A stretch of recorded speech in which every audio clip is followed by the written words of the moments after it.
오늘 대강절 세 번째 주일을 맞았습니다.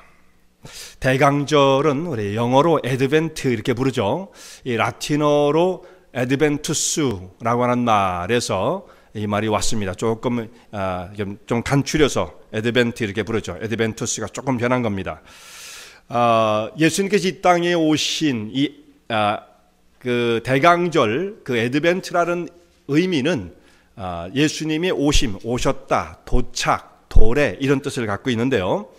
주님께서 세상에 오신 것은 성육신을 통해서 마리아의 몸에서 어린아이의 모습으로 이 땅에 오신 그 오심, 초림의 예수님도 있으시지만 또 예수님이 오시는 것은 앞으로 장차 오실 영광스러운 왕의 모습으로 심판자요 통치자의 모습으로 이 땅에 임하실 예수님의 재림, 세컨 커밍이라고 그러죠.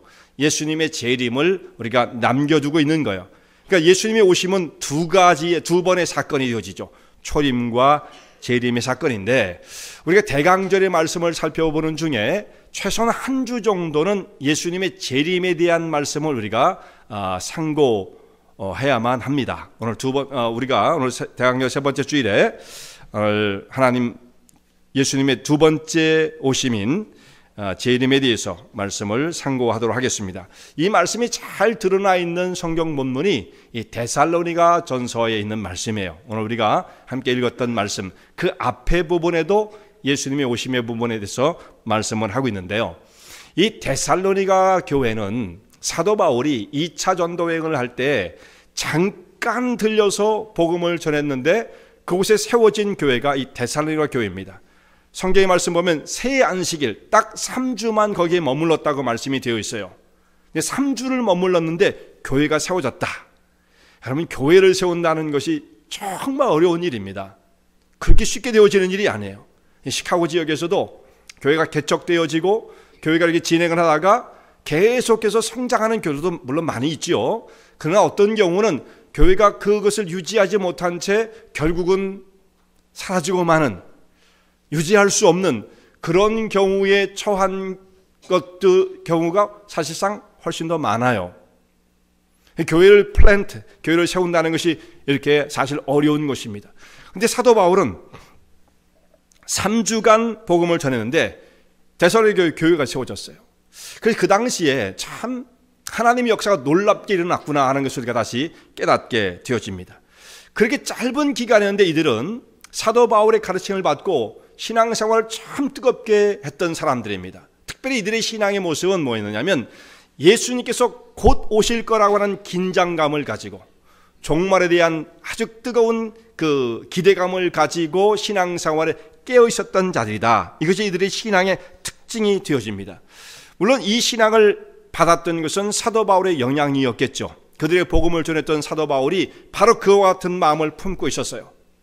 언젠가 예수님이 오실 것이다 이렇게 막연하게 생각한 것이 아니고 예수님이 아마 오늘 아니면 내일쯤 오실지도 몰라, 이 정도의 긴장감을 가지고 자기의 생애를 정말 불태우면서 사역을 감당했던 사람입니다. 그래서 지중해 연안에 있는 모든 도시를 다 다니면서 내가 복음을 전해야겠다, 내가 로마에도 가야겠고 서바나 스페인까지도 가서 복음을 전해야겠다고 하는 이런 간절한 마음을 품었던 것입니다. 하루라도 내가 지체한다면 그 전에 주님께서 오실 것이고 그러면 복음을 받지 못한 사람은 어떻게 될 것인가, 이런 뜨거운 마음을 가지고 복음을 전하는 일에 최선을 다했던 사람입니다. 그러니까 종말에 대한 기대감을 가지고 있는 사람들은 신앙이 이렇게 뜨겁고 깨어있는 사람들이 되어지는 것입니다. 그런데 여기서 우리가 한 가지 주의할 필요가 있어요. 너무 이것이 뜨거우면, 너무 이것만 생각하면, 예수님이 언제 오실지 몰라, 너무 여기에만 치중되어 있게 되어지면 신앙의 균형을 잃어버리게 되어져요. 그래서 이런 사람들은 주로 이단 가운데 빠지게 되어지고 광신자가 되어질 수가 있어요. 또 한편은 이것이 너무 위험한 것이기 때문에 예수님이 오심에 대한 관심을 적게 가지고 혹은 안 가지게 되어지면 그 사람은 신앙생활하는 맥이 다 빠져버립니다. 그래서 결국은 거의 무신론자에 가깝게 되어져요. 예수님이 오신다는 기대감이 사라진 사람은 신앙생활에 아무런 의욕이 없어진다는 말씀이에요. 그래서 우리가 그 건강한 자기가 서야 할 자리, 이 밸런스를 잘 갖춰야 됩니다. 아무리 좋은 것이라고 할지라도 너무 지나치면 그게 해가 되어지는 거죠. 그래서 그 밸런스를 잘 갖춘다는 것 대단히 중요한 문제입니다. 그런데 이 데살로니가 교회 사람들에겐 이 종말에 대한 긴장감, 그건 참 좋은 것이었지만 한 가지 문제가 발생해요. 어떤 문제냐면 자신들이 신앙생활하다가 예수님이 곧 오실 줄로 생각했는데 예수님께서 오시기 전에 세상을 떠나는 자기의 그 동료들이 생긴 거예요. 함께 신앙생활하던 교회 교인 중에 한 사람이 훌쩍 먼저 세상을 떠난 겁니다. 그럼 여기서 의문이 생긴 거예요. 모든 사람이 다 깨어서 예수님을 맞이할 줄로 생각을 했는데 우리가 이렇게 살아있다가 예수님 딱 오시면 구원받아서 다 천국에 갈 것이다, 이런 기대감을 갖고 있었는데 먼저 세상을 떠난 사람은 그럼 어떻게 될 것인가? 여기에 대한 의문이 생기게 되었습니다. 우리가 생각할 때는 이 사람들의 의문이 참 너무 순진하다 이렇게 생각이 되지 않겠습니까? 지금 2000년의 역사가 지났으니까 우리는 그건 다 이제 익숙해져 있는 거죠. 근데 이 사람들은 그것이 의문사항이었던 거예요. 그러면 죽으면 어디가 있는 건가? 천국에 간 건가? 아니면 이 사람들이 정말 나중에 깨어날 수 있는 건가? 이런 의문을 가졌습니다. 그래서 그 의문을 사도 바울에게 표현을 했을 때 사도 바울이 그들에게 그 사람들의 상태는 이와 같다라고 해서 편지를 쓴 것이 이 데살로니가 전서의 내용에 아주 그것이 풍부하게 나타나 있죠. 그 말씀 우리가 읽었던 말씀 바로 앞에 데살로니가전서 4장의 그 후반부에 나와 있는 말씀입니다.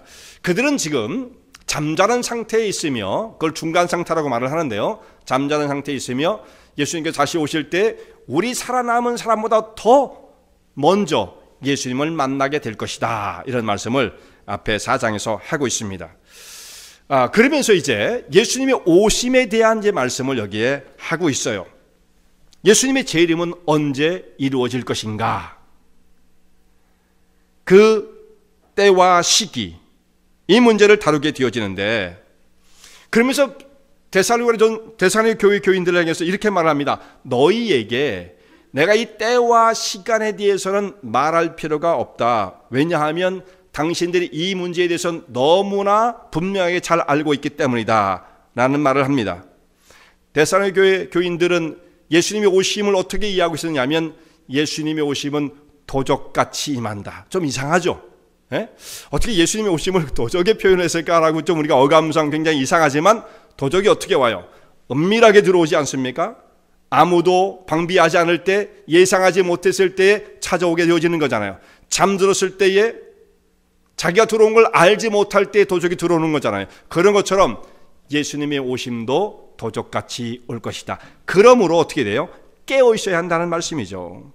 이것을 이들은 이해하고 있었다. 데살로니가 교인들은 참 훌륭한 신앙을 가지고 있었던 거예요. 왜냐하면 당시 많은 사람들이요, 예수님의 오심에 대해서 생각할 때 이렇게 생각하지 못하고 많은 사람이 어떤 식으로 생각하냐면 예수님 언제 오시는 거예요? 그 날짜를 좀 말씀해 주세요. 그때가 어느 때입니까? 이렇게 그 종말의 때를 접근하는 것이 보통 사람들의 생각이에요. 예수님의 제자들도 마찬가지였습니다. 예수님 언제 오시는 겁니까? 이 일이 언제, 그 날짜, 아니면 몇 년도, 그게 언제입니까? 이런 식으로 접근을 한다는 말씀이죠. 그래서 예수님께 제자들이 그런 질문을 드렸을 때 예수님께서 뭐라고 말씀하십니까? 그때는 아무도 모른다. 하늘에 있는 천사도 모르고 하나님의 아들 인자 예수님 자신도 모른다고 말씀하세요. 오직 그날은 하나님만이 아신다 라고 말씀을 하십니다. 그럼 예수님께서, 우리가 의문을 갖잖아요. 예수님이 모르시는 게 있구나, 난 예수님이 다 아시는 줄 알았는데 모르는 것도 있구나, 이런 생각을 할 수 있지 않습니까? 예수님께서 모르시는 것이 있다는 것은 사실 문제가 되어지죠. 전지전능하신 분인데 하나님이시니까 모르는 것이 있으면 전지전능하지 못하잖아요. 여기 모른다고 했으니 어떻게 하면 좋겠는가? 예수님께서 이걸 모르실 리는 없습니다. 그러나 그 때를 결정하는 것은 나의 권한이 아니다라고 우리가 생각하면 되는 거예요. 하나님께서 이 모든 것을 다 결정지으시고 예수님은 하나님의 뜻을 따라 순종하실 것이다. 하늘의 보좌를 버리시고 종의 형체를 가져 자기를 낮추시고 이 땅에 오신 그 구원자의 모습이 이 마지막까지 예수님이 하나님께 그 모든 것을 위탁한 모습으로 말씀을 하고 있는 거죠. 그 때를 하나님께서 결정하실 것이다. 그럼 아무런 문제가 없는 거예요. 모르시는 건 아니다라는 말씀이죠. 이렇게 예수님께서 말씀하셨음에도 불구하고 또 다시 한번 제자들이 묻습니다. 예수님께서 부활하시고 승천하실 때에 사도행전 1장에 나오는 말씀인데요. 예수님께서 이렇게 하시면 하나님의 때는 언제 임하는 겁니까? 바로 이때입니까? 또 물어봐요. 그때 예수님께서 뭐라고 말씀하십니까? 때와 기한은 너희 알 바 아니요. 자꾸 왜 거기다 관심을 갖느냐? 이 때와 기한은 너희 알 바 아니요. 오직 너에게 성령이 임하시면 권능을 받고 복음의 증인, 내 증인이 되어라 라고 말씀을 하시는 거죠. 그러니까 사람들의 관심은 언제냐면 그 날짜에 있어요. 날짜에. 근데 예수님께서 말씀하시는 바는 도적처럼 그날이 임하게 될 것이다. 이렇게 말씀을 하고 있는 것이며. 근데 이것을 이 데살로니가 사람들은 이해하고 있었다. 예수님은 그렇게 은밀한 시간에 오실 것이다. 대단히 훌륭한 믿음을 가지고 있었던 거죠. 그날이 도적같이 임한다는 그 의미는 무엇입니까? 바로 그것이 사람들이 평안하다, 안전하다, 기대하지 않았을 그때에 불현듯 주님의 임하심이 다가오게 될 것이다 라는 말씀 것입니다. 사람들이 주의를 기울이고 있지 않았을 때에 기대하지 않았던 그 시간에 불현듯 주의 재림이 이루어지게 될 것이다 라는 말씀입니다. 이것은 역사 중에도 여러 번 있었어요. 역사 중에도 노아의 홍수 때에도 이 일이 비슷했고요. 또 소돔과 고모라가 멸망을 당할 때에도 이와 비슷한 상황이었습니다. 그때 하나님의 경고를 받고 그 속에서 생명을 건진 사람들은 아주 소수였어요. 노아의 홍수 때 겨우 8명이 구원을 받았습니다. 노아와 그의 가족들 8명이 전부였어요. 소돔과 고모라 성이 멸망을 당할 때 그때 하나님의 천사를 보내서 그 성을 구원코자 하셨지만 구원을 받을 수 있었던 사람은 3사람에 불과했던 것입니다. 왜 그 사람들이 하나님의 경고하심을 받았음에도 불구하고 구원에 이르지 못했던 것인가? 이들은 오직 이 땅에 대한 관심만 가지고 있었어요. 이제 이것이 문제가 되어지는 거예요.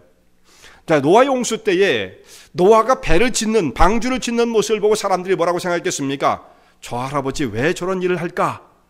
여기 홍수가 와서 사람이 다 하나님의 심판으로 말미암아 멸망을 당하게 될 거야. 우리가 다 준비를 해야 된다. 이런 말을 했겠죠. 노아가 복음을 전하지 않았겠어요? 나만 구원받아야지. 이걸 아무도 알면 안 돼. 이렇게 했겠습니까? 근데 사람들은 노아의 하는 일을 이해할 수 없었고 받아들일 수 없었던 거예요. 절대로 저런 일은 벌어지지 않는다. 지금 안전하고 편안하고 살기 좋은데 무슨 이런 일이 벌어지겠는가. 그래서 마지막 홍수가 나서 세상이 심판되어지는 그날까지 사람들은 뭘 했느냐. 성경에서 뭐라고 말씀하고 있어요? 그들이 먹고 마시고 시집가고 장가갔다. 먹고 마시고 시집가고 장가갔다. 여러분, 우리가 여기서 성경에서 말씀하는 것 가운데 안 하는 게 없어요. 먹고 마시고 시집가고 장가간단 말이에요. 다 우리가 그러잖아요. 근데 왜 하나님께서 심판하시는 마지막 날이 그런 모습으로 표현된, 왜 부정적인 것으로 표현되어 있는가? 예배 끝나고도 우리는 먹을 것이고 마실 것이고 시집도 가야 되고 장가도 가야 되고 자녀도 낳아야 돼요. 자녀도 보통 낳는 게 아니라 많이 낳아야 돼요. 사실은 많이 낳아야 돼요. 모범적인 가정이 우리 앞에 한 분 계세요. 네, 한 3쯤 4쯤 낳으시면 좋죠. 네. 많이 낳아야 됩니다. 근데 왜 성경에선 이것을 부정적인, 마지막에 불현듯 심판이 임하는 그때까지 사람들은 이런 일을 하고 있을 것인가 라고 말씀하고 있는가? 잘못된 일이 아닌데. 그렇죠, 여러분. 잘못된 일이 아니에요. 사람이 살아가는 모습이 이래요. 근데 뭐가 문제냐면 이것이 다라고 생각하는 것이 문제예요. 이거 이상 우리가 더 이상 무엇을 할 수 있어? 이것에 몰입해서 살아가는 것이 문제라는 것입니다. 사람은 다 이렇게 사는 거야. 뭐 특별한 게 있겠어? 라고 자기가 생각하고 있는 자기 삶의 기준이 전부라고 생각하는 것, 이것이 가장 위험한 거예요. 그래서 우리는 삶을 살아가다가 이게 좀 한 발자국 뒤로 이렇게 물러나서 자기 삶을 이렇게 관망을 해봐야 됩니다. 내가 정상적인 길로 가고 있나? 바른 길에 서 있나? 이거 안전한 길이야? 이걸 생각해야죠. 계속 그 길로 가다 보면 그 길이 옳은지 틀린 것인지를 잘 모릅니다. 거기에 눈을 딱 갖다 대면, 여러분 눈앞에 이거 현실 갖다 대잖아요. 아주 가까이 아무것도 안 보입니다. 그래서 저도 원고를 옆에 이렇게 하고 설교를 어떻게 할 수 있겠어요? 계속 이것만 보고 하면 여러분이 뭐 하는지 어떻게 아시겠어요? 감시를 해가면서 설교를 해야지. 그죠? 그래서 사방을 잘 살필 수 있어야지. 눈에 너무 가까이 되면 자기의 생활에 몰입되어진 것, 위험하기 그지없어요. 이게 전부라고 생각했다 이 말씀이죠. 일상의 자신의 삶에 빠져서 하나님의 뜻을 분별하지 못한 채, 하나님의 다시 오심에 대한 경고를 받았음에도 기대하지 않은 채 언제 그런 일이 벌어지겠어? 나 요즘 너무 바빠. 여러분 다 우리 그렇게 살잖아요. 나 요즘 너무 바빠. 아이들 뒷바라지 하다 보면 너무 바빠. 이 아이들 뒷바라지는 끝나지 않습니다. 애들 뭐 대학 좀 보내놓고요 뭐 이렇게 얘기를 한단 말이에요. 그런다고 끝나는 게 아니에요. 대학 가면 직장 잡죠. 좀 전에 시집 가고 장가 가죠. 애기 낳죠. 애기 봐줘야죠. 끝이 없어요. 네? 그러니까 이거 여기서 졸업 못해요. 그러니까 항상 깨어서 내가 지금 바른 자리에 서 있는지 없는지를 이걸 잘 살펴봐야 되는 거예요. 예수님의 재림 때도 다 이와 같이 사람들이 자기 일에만 몰두하게 될 것이다. 그러나 생각지 않았던 그때 멸망이 호련히 임하게 될 것이다. 이렇게 경고하고 계십니다. 멀리 갈 것도 없습니다. 우리가 지금 생각하고 있는 크리스마스만을 생각해봐도 이것과 그렇게 멀지 않습니다.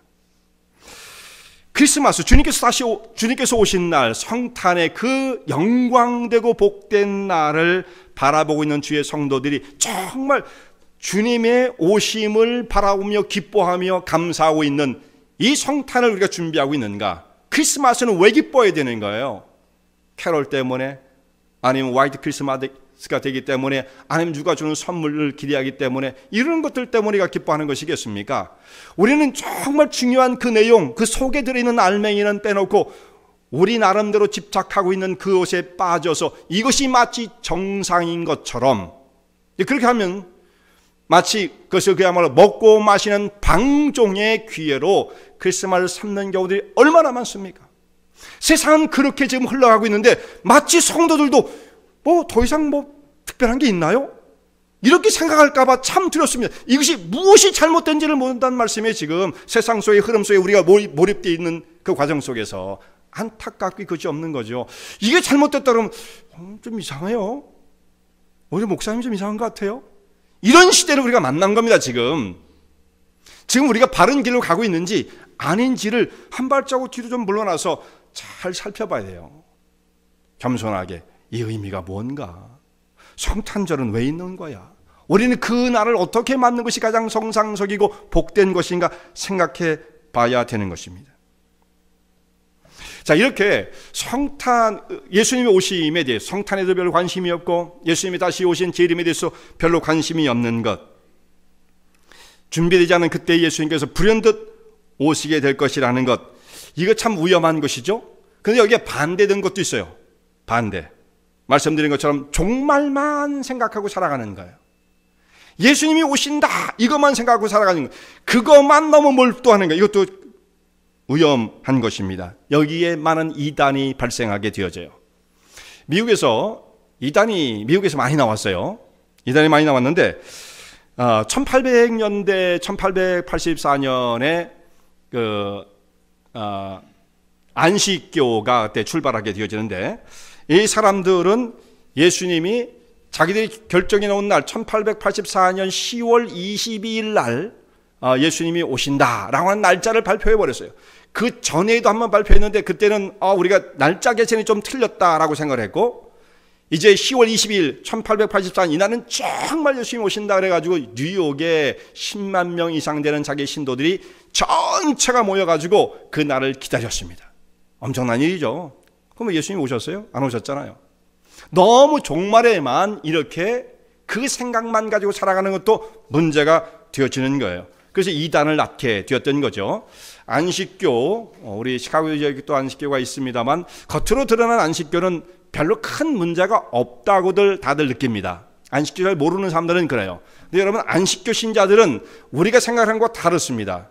일반 신자들과 특별히 저 같은 목사, 이 사람들은 그 사람들이 볼 때에는 완전히 사탄의 앞잡이들이에요. 있을 수가 없는 거라고 그 사람들은 여깁니다. 우리는 안식교인들은 이렇게 그렇게까지 생각하지 않잖아요. 근데 안식교 사람들은 우리를 그렇게 생각해요. 절대 저들에겐 구원이 없다라고 말을 합니다. 오직 안식교 안에만 구원이 있어요. 안식일을 지키는 사람만 구원이 있는 거예요. 저는 안식교 사람들하고 많은 접촉을 했어요. 같이 디베이트도 하고. 근데 그들이 처음에는 그런 얘기 안 하다가 제 신부를 좀 속여야죠. 물론 제가 목사라는 얘기부터 하면 그런 얘기 안 합니다. 나중에 들어가서 얘기를 해보면 그 일반 교회 목사들은 사탄이 앞잡이고 수많은 사람을 멸망으로 이끌고 가는 사람으로 보는 거예요. 안식교를 너무 이렇게 순진하게 생각하지 마시길 바라고요. 또 이 안식교에서 결국은 좀 분파돼서 나온 것이 여호와의 증인. 좀 교리는 달라도 그 결과물이 또 여호와의 증인이 낳게 되었고, 여기에서 하여튼 수많은 이단들이 나오게 되어지는 것입니다. 한국에서도요, 우리 잘 아는 대로 1992년 10월 28일에 예수님이 재림을 하신다고 하는 날짜를 발표한 적이 있었죠. 한국에서만 그런 것이 아니고 미국의 시카고와 뉴욕에도 그 사람들이 와가지고 피켓을 들고 얼마나 전도를 많이, 그때 여기 시카고에 사셨던 분들 알고 계시죠? 저는 그때는 없었습니다. 바로 그 다음에 1월 달에 제가 93년 1회로 왔었는데, 누가 저희를 드라이브 해가지고 저 캐치에 있는, 밤에 그 길을 지나게 됐어요. 이렇게 보여주면서 이 캐치에 있는 2층짜리 그 건물이 여기가 담임 선교회가 모여가지고 그날 그렇게 많은 사람이 모였던 곳이라고 저한테 가르쳐 주더라고요. 불은 다 꺼져 있고 유리창은 깨져 있고 이런 모습을 보게 되었습니다. 자, 언제 예수님 오신다고 날짜를 정한다. 여기에 몰입되어 있는 것 얼마나 위험한 일입니까? 이런 일이 끝난 것이 아니에요. 지금도 지속되어지고 있어요. 그래서 지금도 심심치 않게 이런 사람들을 만나게 되는데, 우리 교회도 그런 사람이 찾아와요. 저한테도 찾아오고 그런 얘기를 합니다. 예수님이 언제 오실 거라고 생각하느냐. 그 사람하고 제가 한참 얘기를 했다니까요. 어떤 청년인데 멀쩡하게 생겼어요. 그런데도 예수님이 한 6개월 후면 오신다, 이런 식으로 생각하는 사람이 있습니다. 또 어떤 사람은 한국에 전쟁이 나기 때문에 곧 종말이 와서 그 환란을 피하기 위해서는 해외로 이주를 해야 한다. 그래서 온 교회가 전체가 이주하는 그런 얘기 여러분 들어보셨죠? 이런 사람들이 다 비정상적인, 전혀 생각이 없는 사람들인가? 꼭 그런 건 아니에요. 일반적인 사람들이 거기에 빠져서 미혹을 받는 경우들이 있다는 말씀입니다. 여러분, 미국에서도 이와 비슷한 일이 한번 있었습니다. 이거 좀 다른 일이, 미국도 굉장히 이런 일이 많은데 얼마 전에 있었던 일입니다. 물론 22년 전 1997년도에 있었던 일인데요. 한 사교 집단, 이걸 컬트라고 말을 하죠. 이 사람, 여기 무리에 들어갔던 사람들이 그 공동체 이름이 헤븐스 게이트였어요. 헤븐스, 하늘의 문, 이런 집단이었는데, 샌디에고 캘리포니아에 엄청나게 큰 저택을 구비하고 거기에 집단 생활을 했습니다. 이 사람들이 믿고 있는 건 뭐냐면, 언젠가 UFO가 내려와서 우리를 다 태우고 헤븐으로 데려간다, 이걸 믿었어요. 우리가 생각하면 말이 안 되잖아요. UFO가 내려와서 우리를 다 태우고 천국으로 데려간다. 근데 아무리 기다려도 UFO가 안 내려오는 거예요. 그럼 이 사람들이 무엇을 선택했습니까? UFO를 강제 착륙시켜라. 어떻게 시킬 수 있겠습니까? 이들이 선택했던 방법은 집단 자살을 선택했습니다. 그들이 원했던 말은 그거예요. UFO의 강제 착륙이죠.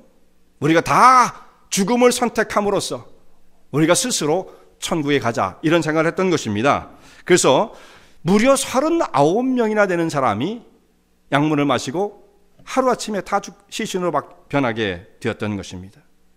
이 사람들이 완전히 사회에서 소외를 받고 아무것도 모르는, 정말 사회에 소외된 하층, 뭐랄까요, 아무것도 모르는 사람들이었느냐? 그런 건 아니었어요. 다 정상적인 사람처럼 보이고 재산도 있고 이런 사람들이었습니다만 거기에 죽음을 선택했다. 이 일로 끝나지 않습니다. 여기에 가담이 되어 있었지만 이 자살에 참여하지 않은 사람들 가운데, 좀 아웃사이드에 있었던 사람들이죠. 그 사람들이 줄을 이어서 그 이후에도 더 많은 사람이 개인적인 자살을 해서 거기에 참여한 일이 일어나게 되었습니다. 참 이해하기 힘든 일이죠. 너무 그것만 생각하는 것 문제가 되어져요.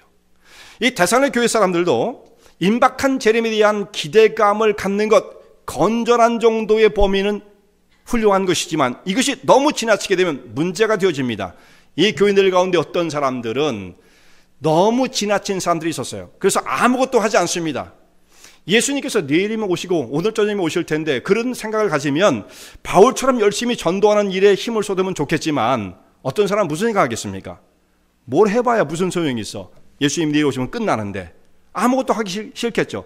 그러면 일도 하지 않는 거예요.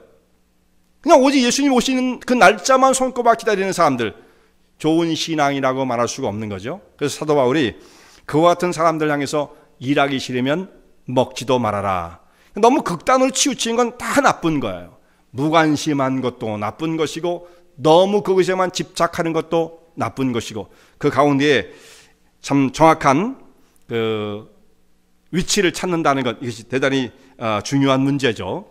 종말을 생각하는 것은 우리 신앙을 깨어있게 하기 때문에 중요한 것이긴 하지만 이것 때문에 오히려 잘못된 사람들이 나타난다는 것을 보게 되어지거든요. 우리가 어그러진 삶을 사는 사람들이 예수님을 통해서 질서가 잡히고 바른 길을 향해서 나아가야 할 터인데 예수님을 빙자해서 삶이 무너지는 사람들이 있다는 것, 잘못된 거죠. 슬픈 일이죠. 참 탄식스러운 일이죠. 그런 일이 실제로 벌어지고 있는 것입니다. 그렇다면 우리는 마지막 때에 예수님이 오심을 어떻게 준비하는 자가 되어야 할 것인가 라는 주제로 말씀을 살펴보겠습니다. 그날이 도적처럼 임하지 않게 되기 위해서는 우리가 항상 준비되어 있는 삶이 되어야 돼요. Be ready. 항상 준비가 되어서 깨어 있어야 된다는 말씀이죠. 믿음의 우리 조상들이 이런 모습을 가지고 살았습니다. 아브라함도 그랬고 이삭도 그렇고 야곱도 그래요. 이 땅에 집착되어진 삶이 아니라 하나님께서 언제든지 부르시면, 그때는 예수님이 다시 오심을 생각한 건 아니지만 하나님께서 언제든지 나를 부르시면 떠날 준비가 되어 있는 사람들이에요. 언제든지 예수님이 오시면 그분을 맞이할 준비가 되어 있는 것과 같은 거죠.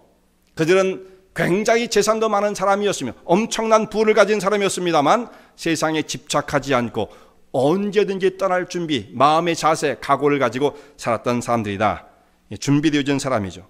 사도 바울은 이 마지막에 우리가 읽었던 본문의 마지막 부분에 두 종류의 사람을 대비를 시키고 있습니다. 한 부류는 어떤 사람이냐면 잠을 자며 술 취해 있는 사람으로 한 부류를 말을 하고요. 또 다른 사람들은 깨어서 맑은 정신, 근신하고 있는 사람, 이 맑은 정신이라는 것을 의미하는 것인데요. 깨어서 맑은 정신을 유지하는 사람, 이 두 가지 사람을 대비시킵니다. 먼저 잠을 자고 취해 있는 사람들, 이 사람들은 어떤 사람이냐면 밤에 속한 자들이다 라고 말씀을 하고 있어요. 밤에 속한 사람들, 이들의 세계는 밤이기 때문에 늘 밤은 자는 거잖아요. 또 밤에는 범죄가 일어납니다. 그리고 밤의 특징을 뭐라고 말씀하면 취하여 있다라고 말씀했어요. 술 취하는 거죠. 술 취하는 것을 말씀을 하고 있습니다. 물론 이것은 시간적인 밤을 말하는 게 아니에요. 이들의 생각하는 사고방식이 밤의 문화에 맞는 거예요. 이들의 행동 양식, 사고방식, 이 패턴들이 밤의 그 특징과 잘 맞는 거예요. 이렇게 삶을 살아가서는 안 된다는 것이죠. 이 사람들의 삶의 특징은 그럼 곧 어떤 식으로 나타나겠습니까? 이 사람들의 삶의 모습은 취하여 있고 잠에 들어 있기 때문에 절제가 없어요. 술 취한 사람 절제할 수 있습니까? 술 취한 사람은 절제를 못하죠. 매사가 다 즉흥적입니다. 임시적이에요. 위험하기 그지없어요. 이런 사람들은요. 밤에는 깜깜하기 때문에 잘 보이지 않기 때문에 분별력이 없어요. 뭐가 뭔지를 잘 모릅니다. 그래서 어떻게 돼요? 자주 넘어져요. 깜깜한데 취해서 다니는 사람들 보세요. 넘어지고 막 깨지고 그러지 않습니까? 그렇게 된다는 말씀이에요. 그래서 이런 사람들은 남들이 겪지 않는 일들을 다 겪으며 살아요. 이상한 일입니다. 어떤 사람은 평생에 가도 한두 번 겪을까 말까 한 아주 구석에, 거의 내 생에는 벌어지지 않을 것 같은 그런 일들이 이렇게 밤에 속하여 취하여 잠자는 상태에 있는 사람들에겐 다반사로 벌어져요. 언제나 이런 일이 그 사람의 주변을 떠나지 않습니다. 자주 넘어지고 시험에 들고 좌절을 하고 삶이 무질서해지고 그러면서 하는 말이 뭡니까? 내 생에는 이상하게 잘 안 풀려요. 나는 뭔가 좀 이상한 것 같아요. 그렇게 얘기를 해요. 술 취한 사람들이요, 길을 가다가 이렇게, 여기는 뭐 그런 사람 보기 힘들지만 뭐 취하면 막 비틀비틀 하잖아요. 그러면서 이제 땅에 딱 넘어지면 자기가 넘어졌다고 말을 합니까? 나는 똑바로 하고 있었는데 땅바닥이 갑자기 일어나더니 나를 딱 쳤다고 얘기를 하죠. 자기 기준대로 얘기하는 거예요. 나는 똑바로 하고 있었는데 전봇대가 갑자기 달려오더니 나를 탁 들여봤더라고요. 그래서 깨진 거예요. 모든 게 자기 기준이죠. 자기가 뭘 잘못했는지를 모릅니다. 그러면서 모든 것이 다 내 주변에는 일이 되는 게 없어요. 내 인생은 왜 이렇게 힘든지 모르겠어요. 참 안타깝죠. 어떻게 말을 해줘야 될까? 물론 답이 있어요. 오늘 말씀을 잘 들으면 답이 있습니다. 어떻게 해야 할 것인가? 정말 안타깝습니다. 이런 사람들은 정말 남들은 평생 가도 겪지 않는 문제를 일상으로 경험하며 살아가는 사람들이 있어요. 반면에 낮에 속해 있는 사람들이 있습니다. 이 사람은 깨어 근신하는 사람들이에요. 깨어 근신하는 사람들. 근데 이걸 너무 문자적으로 적용하면 돼요. 너무 문자적으로만 적용하면 안 됩니다. 깨어 잠자지 않고 깨어서 근신하여 기도하는 사람. 그래서 이걸 문자적으로 적용하는 사람이 있습니다. 어떤 사람들은. 그래서 어떤 뉴욕에 있는 어떤 교회였는데 그 한 목사님이 자기 성도들을, 이 교회가 그래도 꽤 규모가 있는 교회였어요. 자기 성도들을 성도님들 향해서 당신들 집에서 뭐 하냐고, 잠자지 말고 교회 나와가지고 교회에서 기도를 하고 정 피곤하면 교회에서 쓰러져 자든지, 이렇게 해서 성도들을 막 교회로 부르시는 그 목사님이 한 분 계셨어요. 물론 성도들이 깨어 기도한다는 그 의미만 가진다면 의미가 있는 것이지만 너무 극단으로 치우치면 정상적인 삶이 무너지게 되어지죠. 기도한다는 것도 좋지만 이것이 도를 넘어가게 되어지면 그야말로 그 영적인 상태를 건강하다고 말할 수는 없는 거예요. 이걸 문자적으로 정하면 그렇게 되어지죠. 여기서 말씀하고 있는 바 깨어 근신하는다라는 말씀은 하나님, 빛이신 하나님과의 깊은 영적인 사귐을 의미합니다.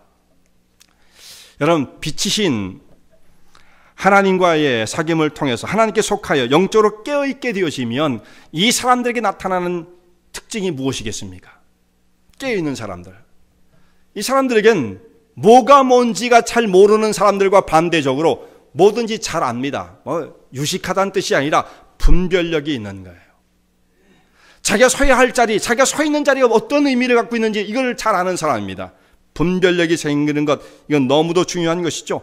빛 가운데 있으면 모든 게 다 잘 보여요. 어둠 속에 들어가면 안 보입니다. 깜깜한 밤을 만난 그 속에서는 아무것도 다 구분이 안 가죠. 정말 아무것도 안 보이는 깜깜한 데는 아무것도 안 보여요. 우리가 그 동굴에 가면 아무것도 안 보입니다. 멤모스 케이브에 한번 갔었는데 아무것도 안 보여요. 근데 거기에 성냥불 하나만 다 켜도 전체가 다 환합니다. 이 정도도요, 이 정도의 넓이도 조그만 불빛 하나만 있어도요, 전체가 다 환해져요. 완전한 암흑 속에서는. 깜깜한 밤이 되면 우리가 색깔을 구분하지 못합니다. 모양도 구분 못하죠. 색깔도 구분 못해요. 깜깜한 밤에 빨간색, 파란색, 검은색 비교할 수 있겠어요? 안 보입니다. 뭐가 뭔지 모르죠. 근데 여러분, 이것을 구분하는 방법 너무 쉬워요. 빛이 딱 들어오면 환한 대낮에는 그거 구분 못할 사람이 아무도 없는 거예요. 그것을 구분하는 방법을 가르쳐 줄 필요가 없습니다. 빨간색은요, 붉은색기를 띠면서 이렇게 형용을 하면 더 어려워지죠. 그렇잖아요? 그냥 빛만 있으면 이게 빨간색인지 파란색인지 검은색인지 단번에 알죠. 이도를 배워야 되는 게 아닙니다. 그러니까 누군가를 깨우쳐 줄 때 막 뭔가를 가르쳐 줘야 그 사람이 깨닫게 되어지는 것이 아니라 그냥 빛이 들어오면 만사 모든 일들을 밝히 보게 되어지는 것입니다. 곧 영적인 눈이 환해지면 암흑 가운데 밤 가운데 처해 있지 않고 낯이신 빛이신 하나님과의 사귐을 갖게 되어지면 모든 것이 다 정확하게 보입니다. 이게 바로 분별력이에요. 이것을 갖추지 못하면 신앙생활은 할 수가 없는 거예요. 자, 신앙생활은 잘 분별하는 것입니다.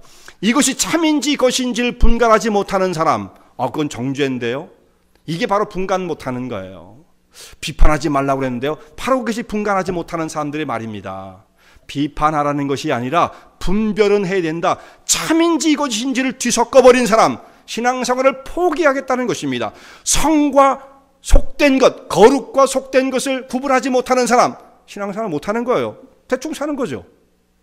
처음 출발부터 되지 않는 것입니다. 그러니까 이걸 잘 구분할 수 있는 것, 그 기준점을 어떻게 가르쳐 주느냐, 가르쳐 줄 필요가 없어요. 빛만 들어오면 정확하게 보는 겁니다. 그래서 하나님, 빛이신 하나님과의 깊은 영적인 교제를 기뻐하고 그 앞에 나아가기를 즐겨하면 이 일은 저절로 해결되어지는 것입니다. 바울이 마지막으로 이제 성도를 향해서 한 가지 권면을 하고 여러 가지 말씀이 있었습니다만 한 가지의 말씀을 우리가 정리하고 오늘 말씀을 마치고자 합니다. 마지막으로 당부하는 말씀이 서로 피차에 권면하고 피차에 덕을 세우기를 지금까지 하던 대로 그대로 지속하라, 이런 말씀이 나오죠. 그래서 권면과 덕을 세움에 대해서 말씀을 합니다. 먼저 권면. 여러분, 권면은 성도들끼리 서로가 잘 서로를 인크루싱하고 서로를 세워주는 그런 역할을 해야 한다는 것을 말씀하고 있는데요. 이 권면은 영적으로 성숙하지 못하면 권면은 이루어질 수가 없어요. 자, 성숙하지 못한 상태의 권면을 받으면 기분만 나빠해요. 자기가 뭔데 나한테 이런 얘기를 해? 이렇게 받아들인다고요. 이게 성숙한 사람들은 조금 처음에 듣기는 부담스러울지 모르지만 조금 지나면 그것을 소화시켜서 이런 의미가 있겠구나, 내가 정신 차려야지, 이렇게 받아들일 수가 있는데, 이 마음에 그런 준비가 안 돼 있는 사람들은 그냥 기분만 나쁜 거예요. 또 권면하는 사람도 문제입니다. 권면하는 사람도 지혜와 성숙이 이루어진 사람들이 권면을 해야지, 그렇지 못하면 이 지혜가 없으면 어리석어서 권면이 아니라 상처를 주고 사람을 무너뜨리는 역할을 하게 되어지죠. 성숙이 이루어져야 피차의 권면이 이루어질 수 있다는 말씀이에요. 성도는 서로 이렇게 세워줘야 되는 거예요. 그 뒤에 보면 피차의 덕을 세우라 하는 말씀이 나오는데요. 덕을 세운다는 말씀이, 우리는 이제 덕을 세운다? 이 표현이 좀 어떻게 보면 모호합니다. 어떻게 하는 게 덕을 세우는 건가? 잘하는 건가? 우리는 그렇게 생각하잖아요.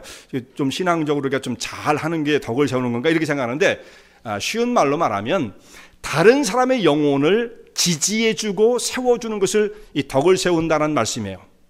오이코도메오라는 말인데요. 이게 오이코라는 게 집을 세우는 거고, 집이란 뜻이고, 도메오가 또 집을 짓는다는 뜻입니다. 오이코도메오 하면 집을 건설하는 거죠. 곧 다른 사람의 영혼을 세워주는 것, 이것이 덕을 세우는 거예요. 이상한 용어로 여러분 생각하지 마세요. 덕을 세운다는 건 뭐 이렇게 좀 잘 해가지고 이렇게 무슨 모델 같은 걸 보여주는 건가, 그렇게 생각하는데, 다른 영혼을 세워주는 것이 덕을 세우는 것이다.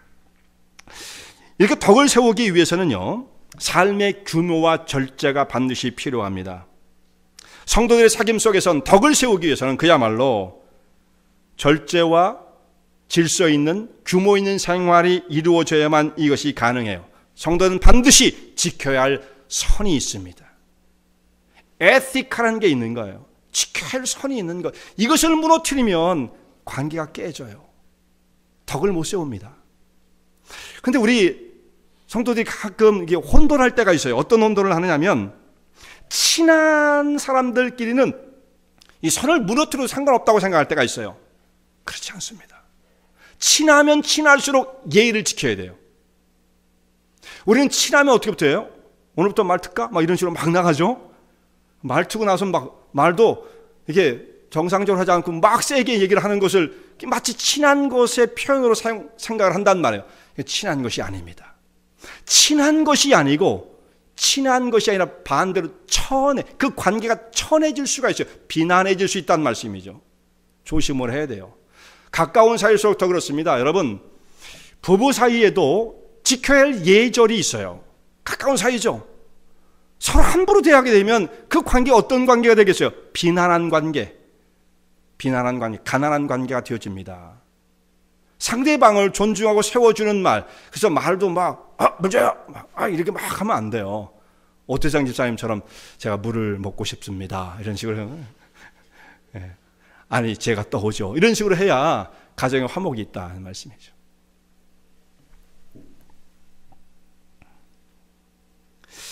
가까운 사이일수록 정말 이 지켜야 할 예절이 있습니다. 그런데 우리 교회 안에서도요, 이 말씀을 서로 이제 결국은 우리 신앙생활은 뭘로 합니까? 몸으로 합니까? 제가 볼 때는 신앙생활은 말로 하는 거예요. 말로. 몸도 중요하지만 몸을 빼자는 뜻은 아니죠. 그러나 말이 다예요. 거의 90% 이상 다 말로 하는 거예요. 교회 와서 뭐해요? 우리가 찬송할 때도 말로 하죠. 기도할 때도 말로 하죠. 설교도 말로 하죠. 예배를 말로 드립니다. 물론 몸도 이게 참여를 해야 되지만 굉장히 말이 중요한 거예요. 그 성도들이 서로 대화를 할 때 상대방을 존중하고 높여주는 말을 써야 되는데 너무 쉽게 말을 하는 경우들이 있더란 말씀이죠. 그래서 어떤 경우 제가 이렇게 민망할 때가 있어요. 어떤 분은 분명히 지칭을 하는데 그분이 이제 예를 들어 김 집사님이에요. 김 집사님 그러면 김 집사님이 그런데요 이렇게 얘기를 해야 되는데 그 미스터 김이 이런 식으로 얘기를 해요. 미스 김이, 미세스 김이. 그분이 김 권사님인데 왜 저렇게 부를까? 근데 그때마다 제가 왜 그렇게 부르세요? 김 권사님하고 고쳐 부르세요. 이렇게 할 수는 없잖아요. 또 그게 또 덕이 안 될 수 있으니까. 그분이 또 상처를 받을까봐. 저 나름대로는 지혜롭게 행동한다고 생각을 해요. 절제를 하지 않습니까? 근데 이런 일들이 아주 다반사로 벌어지게 되어집니다. 말이라는 것은 대단히 중요합니다. 이게 처음이요? 이게 시작이요? 내용이요? 결국은 결론이에요. 잘해야 돼요. 예배를 어떻게 하는 거예요? 드린다. 안 고쳐지는 사람은요, 페널티를 물려본 적은 없지만, 페널티를 물린다고 해도 안 고쳐지더라고요. 예배를 매일 본대요. 예배 보고. 아주 가볍게 얘기하죠. 예배 보고. 예배를 드린다. 그럴 때는 조금 용어 자체가 가벼울 수가 없어요. 예배를 드리기 위하여. 예배를 드리려고. 하나님 앞에 무릎을 꿇고 이렇게 그 경건한 마음이 그 속에서 용어를 선택하는 것부터 사실 출발되어지는 거예요. 정말 조심해야 됩니다. 서로를 향해서 예의를 지키고 존중하는 자세를 가질 때에 이 관계가 오래 가고 그래야 덕을 세울 수가 있어요. 권면이 그것이 가능해지는 거예요. 그렇지 못한 사람이 제가 볼 때는 그 사람이 영 예절이 없어요. 뭘 갖춘 것이 없는 것처럼 보여요. 근데 그 사람이 나를 뭔가 이렇게 권면한다고 하면 상대방이 어떤 생각을 갖겠어요? 상처를 받는 거라서. 이게 이루어지지 않는 거라서. 이런 부분들을 우리가 정말 잘 신중하게 생각할 필요가 있는 것입니다. 근데 왜 마지막 사도 바울이 이 종말을 생각하고 염두하며 살아가는 성도들이 서로 피차에 권면하고 피차에 덕을 세우는 것을 마지막 권면으로 삼았을까? 우리 이런 생각을 할 수가 있습니다. 우리가 여기 앞에 보면 이런 말씀도 나와요. 예수님께서 우리를 구원하신 바는 우리가 살든지 죽든지 주와 함께 하게 하려 하심이라. 우리를 건져서 하나님 백성 삼으신 건 영원토록 주님과 함께 삶을 살아가게 하기 위해서 우리를 불러주신 거예요. 우리 성도들도 마찬가지입니다. 자, 우리가 지금 이렇게 관계를 맺고 삶을 살아가는데 이 관계 어디까지 이어질 거예요? 천국까지 이어질 거예요. 천국에 가면 다 만날 사람들이에요. 근데 여기서 어떤 생각을 하냐면 어떤 사람들은 너무 단편적으로 또 짧게 생각을 해서 안 보면 그뿐이지 이렇게 생각하는 사람이 혹시 있을까 두렵습니다. 안 보면 그뿐이 아니에요. 천국 가서 영원히 만날 거예요. 그분은 천국에 안 올 거라는 확신이 있는 모양이죠. 내가 안 갈 건가요? 천국에 가면 다 만날 사람, 영원히 만날 사람들이. 그러니까 사도 바울이 그 천국을 소망하며 바라보는 백성들은 여기서 좋은 관계를 가지고 서로 권면하며 덕을 세우다가 여기서 그런 관계를 가지고 지속된 삶을 살아가는 사람들이 연결되어 영원으로 천국으로 연결되어진다라는 말씀을 권면하고 있는 것입니다. 성도 여러분, 예수님의 오심을 기다리고 바라보는 백성들 가운데에 내가 오늘 나는 다른 사람에게 어떤 존재인가 한번 생각해 보십시다. 성탄절을 기쁨으로 선물 받고 이런 것으로만 생각하지 말고요. 좀 한 발자국 뒤로 물러나서 성탄에 다시 오실 예수님을 생각하면 오늘 여기에서 권면한 말씀처럼 나는 다른 사람에게 어떤 존재인가? 덕을 세우는 존재인가? 권면할 수 있는 존재인가? 내가 말을 하면 다른 사람들이 잘 받아들여 주고 있는가? 다른 사람의 그 말을 나는 또한 잘 듣고 있는가? 아니면 이런 관계를 나는 익숙하지 않은 사람인가? 무엇이 문제인가? 한번 생각해 보세요. 생각해 보세요. 이 일들을 잘 하시는 분들이 바로 예수님을 깨어서 바라보며 그날을 준비하는 성도라고 말씀하고 있는 것입니다. 매일 철야기도 하는 게 문제가 아니에요. 다른 사람의 영혼을 깊이 생각하고 그들의 마음을 품고 그 영혼을 소중히 여기며 세워가는 사역, 이 사역을 잘 감당하는 중에 주님이 오시는 날을 준비하는 주의 종들 되시기 바랍니다.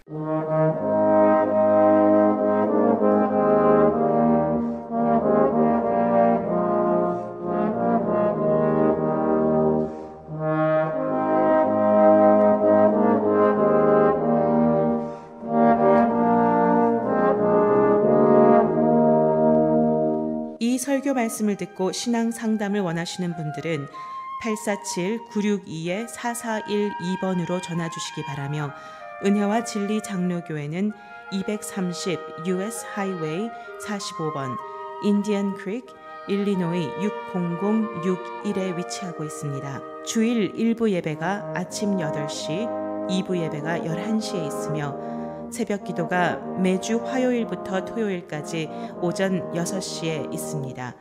그리고 금요 성경 공부가 저녁 8시에 있습니다. 하나님의 은혜와 은총이 항상 여러분과 함께 하시길 바랍니다.